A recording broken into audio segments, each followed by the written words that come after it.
불안정한 연애는 정확히 어떤 것일까요? 크게 굴곡 없이 서로 할 일을 하면서 그 관계는 행복하게끔 만들어 나가는 게 아닐까 싶은데요. 주변에 보면 연애를 시작함과 동시에 불안해하고 걱정하고 의심하는 등 불안정한 연애를 하는 사람들이 있습니다. 혹은 연애를 시작하면 친구들을 안 만나는 사람들도 있죠. 친구들 중 꼭 한 명씩은 있는 유형인데요. 오늘은 이처럼 불안정한 연애를 하는 사람들의 특징 3가지와 개선 방법을 알려드릴게요.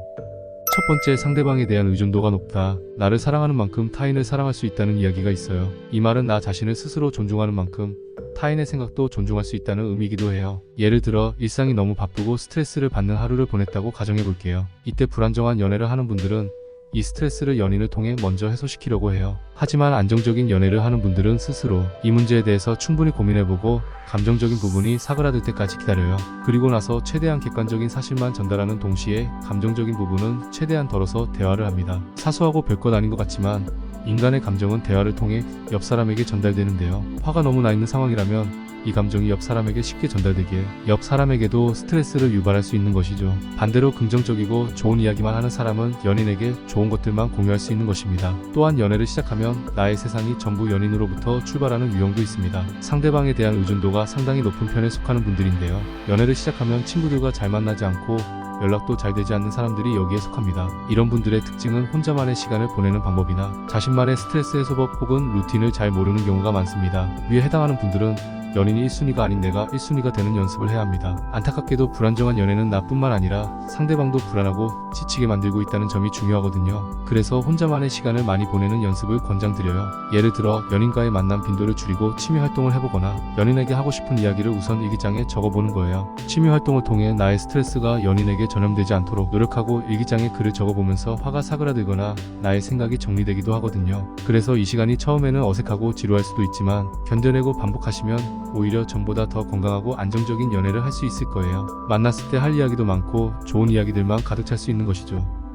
불안정한 연애를 하는 사람 특징 2번째, 감정에 많이 동요되며 기복이 심합니다. 사실 모든 사람들은 감정적이죠. 이 중 불안정한 연애를 하는 분들은 연인이 연락이 안 되거나 나의 신경을 거슬리게 하는 행동 등을 하면 다른 일에 전혀 집중을 못하는 겁니다. 온 신경이 연인에게로 쏠리고 머릿속으로는 다양한 상상을 하기도 해요. 감정에 동요되고 기복이 심하다는 것은 나의 기분을 결정하는 요소가 내 안이 아닌 외부에 있다는 것을 의미합니다. 예를 들어볼게요. 남자친구가 여사친과 스파게티를 먹으러 가서 2시간 동안 답장이 없다는 객관적인 사실이 있어요. 이 문장에는 감정이 들어가 있지 않습니다. 하지만 우리는 감정에 치우치게 되면 남자친구가 여사친과 함께 있는 상상을 하기 시작합니다. 이러한 상상을 한번 거치면 앞에 말씀드린 문장 뒤에 수식어구가 붙습니다. 여사친과 다정하게 스파게티를 먹고 있나? 밥만 먹는다더니 와인 한잔 하는 거 아니야? 저번에 보니까 그 여자애 괜찮게 생겼던데 포크로 스파게티 말아주고 물 따라주고 나한테 안 하던 짓 하는 거 아니야? 그 여자애는 약간 여우 같던데 은근히 끼부리는 거 아니야? 사실 여사친인 척하면서 남자친구 좋아하고 있던 거 아니야? 왜 연락 없지? 언제 집 가지? 술 마시러 가나? 이러한 상상은 나만 힘들게 하는 겁니다. 상대방은 당신이 얼마나 힘든지 몰라요. 제가 드리고 싶은 이야기는 이 모든 이야기들이 내가 만들어낸 상상이라는 거죠. 실제로 무슨 일이 일어나고 있는지는 어차피 알 수가 없어요. 남자친구가 말을 하기 전에는요. 그래서 어렵겠지만 최대한 객관적인 사실에만 집중해보는 겁니다. 감정적인 분들에게 너무 어려운 일이지만 가장 사랑해야 하는 건 남자친구가 아니라 나 자신이라고 말씀드렸잖아요. 궁금하면 한번 연락을 해보고 남자친구가 연락이 올 때까지 기다립니다. 그 이후에는 절대 연락하지 마세요. 어차피 핸드폰을 고의로 안 보는 경우에는 답장이 오지 않을 거고요. 연락이 온지 몰랐던 경우에는 분명 내가 여사친과 밥을 먹겠다고 미리 말을 했는데 너무 불안해하고 자신을 닥달하는 모습에 실망하는 경우가 생길 수 있거든요. 불안정한 연애를 하는 사람 특징 마지막 3번째, 상대방에게 바라는 것이 많다. 상대방이 어떻게 해줬으면 좋겠다는 이야기는 지금의 너를 온전히 사랑하기는 어렵겠다는 이야기로 들려요. 누가 봐도 잘못한 것들에 대해서 이야기하는 것이 아닙니다. 술 먹고 필름이 끊겨 다음날까지 연락이 안 되는 상황 등이 예시겠죠. 그러나 상대방에게 사소한 행동까지 나에게 맞춰줬으면 하는 분들이 있어요. 자신이 할 수 있음에도 남에게 해달라고 하는 경우 상대방의 희생을 사랑으로 인지하는 경우예요. 물론 사랑은 배려, 관용, 희생 등 다양한 개념이 포괄적으로 들어가 있죠. 하지만 개인적으로 희생은 도파민 같아요.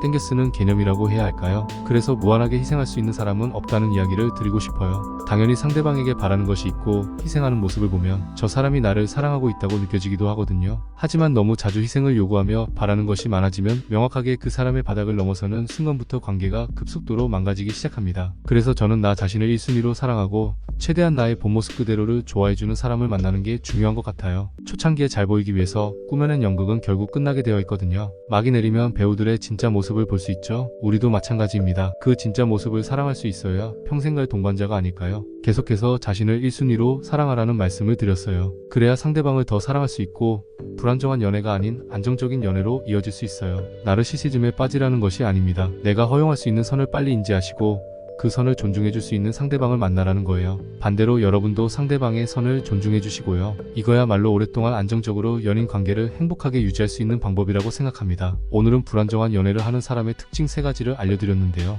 도움이 되셨다면 좋아요만 눌러주시고 연애나 인간관계에 대해 궁금하신 내용이 있다면 댓글에 남겨주세요.